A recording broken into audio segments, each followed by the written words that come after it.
They say, be honest, be transparent, let people see the real you. But what they don't tell you is this: the more people know you, the easier you are to manipulate. The world doesn't reward raw truth, it exploits it. They use your words as evidence. They store your feelings as leverage. They pretend they care, but they're taking notes. Machiavelli never told you to be honest with everyone. He told you to be smart, strategic, ruthless when needed. In a world where exposure is currency, the most valuable thing you can do is protect your inner world like a fortress. What you share becomes a tool for someone else, and what you hide becomes your weapon. These 5 secrets are not random. They are your psychological armor. Keep them buried, or you'll pay the price. Now, I want you to drop this affirmation in the comments. What they don't know, they can't control. Number 1, never reveal how far you're willing to go. People are obsessed with your boundaries, not because they respect them, but because they want to know how close they can get before you break. The moment you define your limits, you give them a blueprint of your control panel. You say, I'd never cut someone off, and they slowly start to drain your energy, test your patience, and push the edge. Knowing you won't walk away, you say, I'll never retaliate no matter what, and suddenly you become the easy target. They act with arrogance, not courage, because you already told them you won't fight back. That's not noble, that's exposure. And in a world ruled by strategy, exposure is suicide. See, people don't fear who's kind. They fear who's unreadable. They fear the one who smiles but leaves the consequences up to imagination. That uncertainty, it messes with people's heads. It keeps them in check. But when you define your breaking point, you hand them the exact coordinates to start chipping away at your self-respect. You make their job easy. Your boundaries stop protecting you and start guiding them. So, stop explaining what you would or wouldn't do. Stop giving disclaimers. Let your silence be the warning. Let your unpredictability be the answer. You don't need to threaten anyone. You don't need to tell them what happens if they cross you. That's emotional weakness, disguised as communication. Real power is when they think twice before disrespecting you, not because you've made a scene before, but because they have no idea what you're capable of. That's the kind of fear that keeps people cautious. Not terror, uncertainty.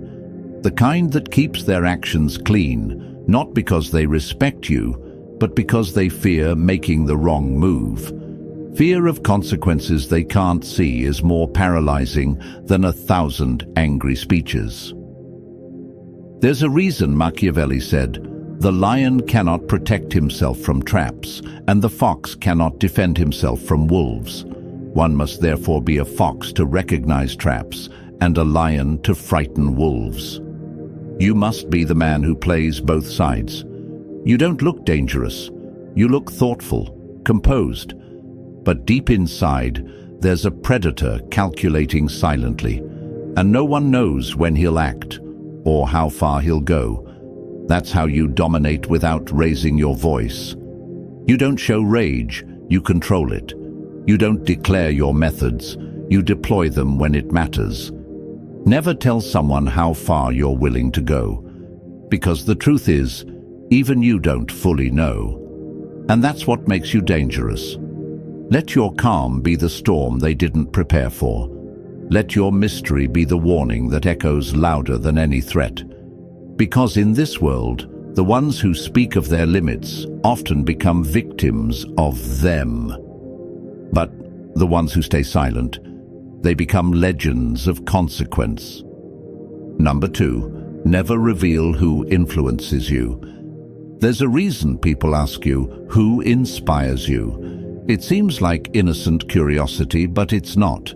It's a strategic probe. They want to uncover what shapes your thoughts, because once they know who you admire, they'll study them, mimic them, or worse, use them to manipulate you. If they know what type of mind you absorb, they'll feed you versions of it that benefit them. They'll twist the voice in your head into something they control.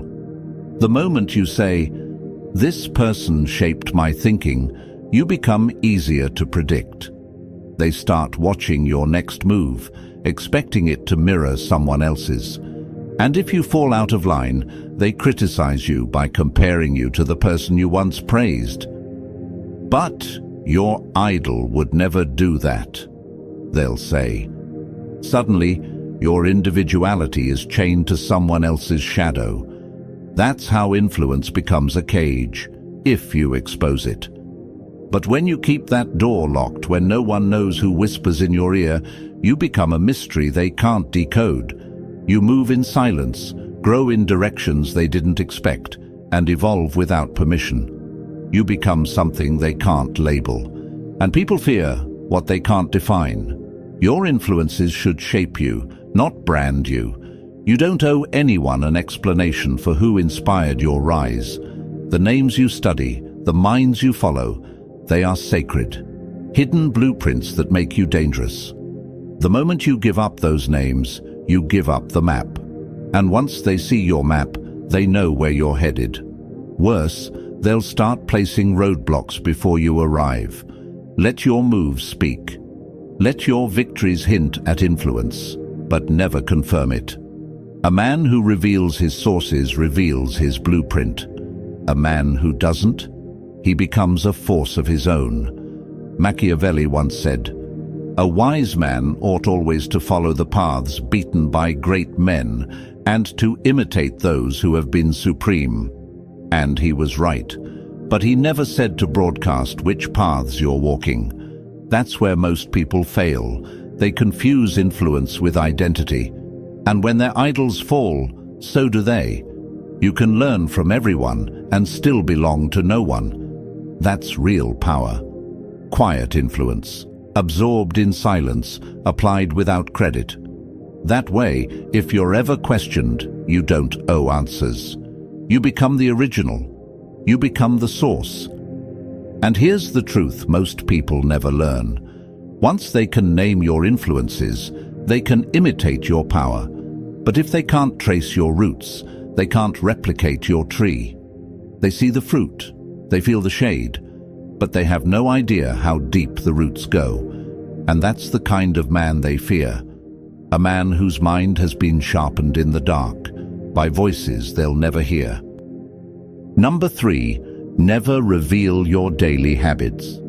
Your daily habits are windows into your mind, and the moment someone sees the pattern, they start building traps.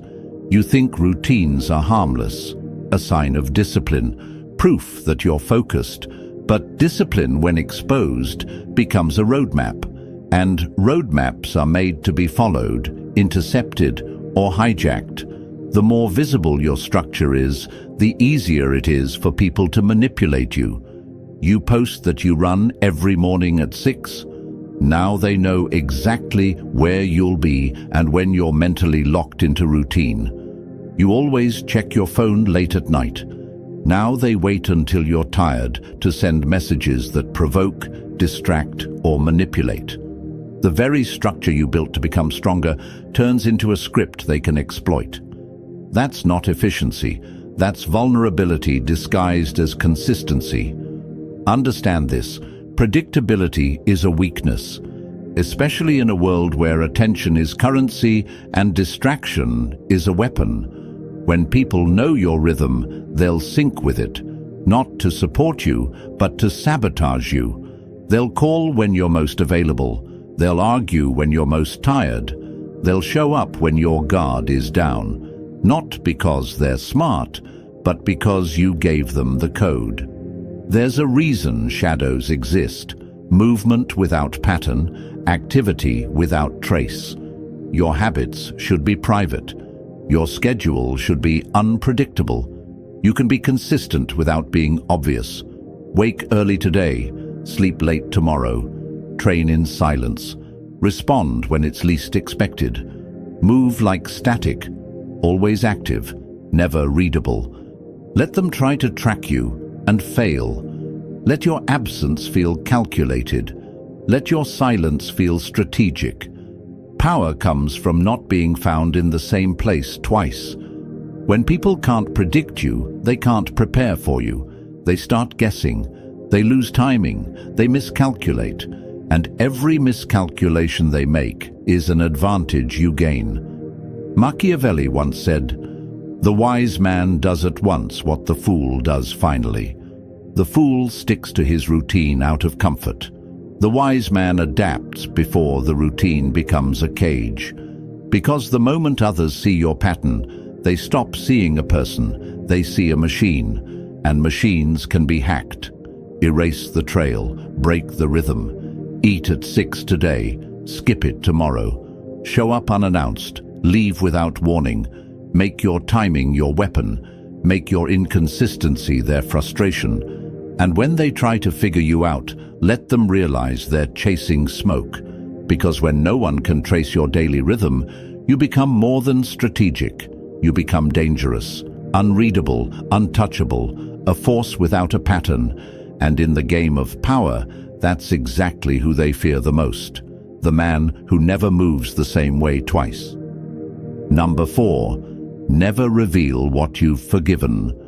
People love to tell you that forgiveness makes you noble, that letting go makes you stronger. But the world doesn't operate on noble ideals. It operates on pressure, leverage, and perception. And when someone knows what you've forgiven, they gain all three. Think about it. The moment you make it clear that you let something slide, a lie, a betrayal, a public humiliation, they study that reaction. They clock it.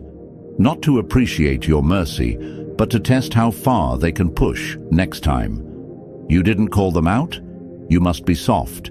You didn't retaliate? They assume you won't. Forgiveness becomes ammunition, not for you, but for them. And every time you show your tolerance, you draw the borders of your weakness. But silence? Silence is lethal. When you don't reveal what you've let go, they're left wondering, did he forgive me, or is he just waiting? That doubt, that gnawing uncertainty, is far more terrifying than open anger. Because you haven't given them closure. You've left the wound open. And now, every move they make is haunted by what they think you might do next. Forgiveness should be private. Not because you're bitter, but because power doesn't live in making people comfortable. It lives in making them cautious. You don't owe them emotional clarity. You don't need to prove that you've healed. Healing doesn't mean exposure. It means control. And control means never giving away the state of your internal battlefield. Let them believe you've moved on. Let them laugh, thinking you've forgotten. Meanwhile, you've adjusted your approach, shifted your proximity. Watch them from a new angle. The enemy who thinks he's safe is the easiest one to neutralize, not because he's weak, but because he's off guard. Machiavelli once said, "Injuries must be inflicted all at once, so that their ill savor may be lessened by their being tasted but once." Forgiveness in this world is the mirror image of that injury. But if you expose your forgiveness too early, if you speak it, you soften the memory of the offense. And when offenses lose their sting, they get repeated. Let the people around you live with that quiet tension. Did he let it go, or is he just biding his time? That's how you become untouchable. You don't react with noise. You don't explain. You just adjust. And when the time is right, you act, not out of revenge, but precision. Not emotionally, but surgically. Forgive internally, strategize externally. Never mix the two. Because once they know your threshold for betrayal, they'll start walking right up to the edge. But if you hide that threshold completely, no one dares approach it. Uncertainty is control. Silence is pressure. And a man who forgives without speaking it aloud, He becomes a storm they can't predict, a reckoning they never see coming. Number 5. Never reveal what you're still healing from. Pain is human. We all carry it, some from childhood, some from betrayal, some from battles no one else will ever understand. But in a world driven by control, manipulation, and silent warfare, pain isn't just pain, it's intel. And the moment you reveal where it lives inside you, you give people the key to your mind. You say you're still healing from abandonment, someone will test your fear of being alone. You open up about trust issues. Someone will promise loyalty just to break it later and watch how you unravel. They don't do it because they're evil. They do it because human nature is opportunistic. When people sense weakness, they either avoid it or exploit it. And if they can't feel your wounds, they don't know how to move around you. That confusion keeps you in power. Never let them trace your pain. Once they know what hurt you, they start watching you like a specimen, testing your reactions, poking at triggers, gauging which words sting and which silences shake you. What was once your story becomes their strategy. Your vulnerability becomes their script, and you become readable, predictable, breakable. But when they don't know what damaged you, when they can't see where the cracks are, they assume there are none. That's not denial. That's defense. You don't deny your history. You just stop offering it to people who haven't earned it. You don't owe anyone a roadmap to your past just because they ask with soft eyes. Not everyone wants to understand. Some just want leverage. Machiavelli once said, "He who builds on the people builds on mud." That includes building your healing on the sympathy, validation, or perception of others. You don't need their understanding. You don't need them to know what you've survived. You don't need their applause for walking through hell. You need one thing: silence. The kind of silence that protects you while you rebuild, that shields you while you grow sharper, stronger, colder. The kind of silence that makes your enemies guess and fear what they cannot see. Because healing is sacred. It's not theater. It's not conversation. It's war, quiet, personal war. And when you come out of it, you don't announce it. You walk back into the world as if you were never wounded to begin with. You move with the confidence of someone who built themselves in the dark and came out forged in fire. Let the world meet you when you're whole. Let them wonder what made you this calm, this collected, this unshakable. Never hand them your pain and expect protection. Hide it. Heal in silence. And return as someone no one ever expected, because they never saw the cracks to begin with. The world we live in thrives on noise. Everyone's talking, posting, confessing, as if visibility equals power. But what they don't realize is this: the more they reveal, the easier they are to break. Every honest update, every emotional post, they're laying out the blueprint of their destruction. And while they chase validation, you've chosen a different weapon: silence. You don't speak for attention. You move in shadows because that's where real power lives. You're not unreadable because you're lost. You're unreadable because you're in control.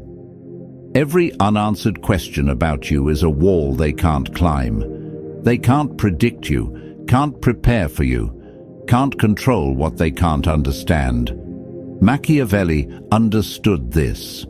He knew that strategy isn't about showing strength. It's about making people guess where it lives. That's who you've become now. A ghost in the room. A storm behind calm eyes. They'll see you smile and never know what it means. They'll hear your silence and feel pressure they can't name. They'll try to understand you and fail.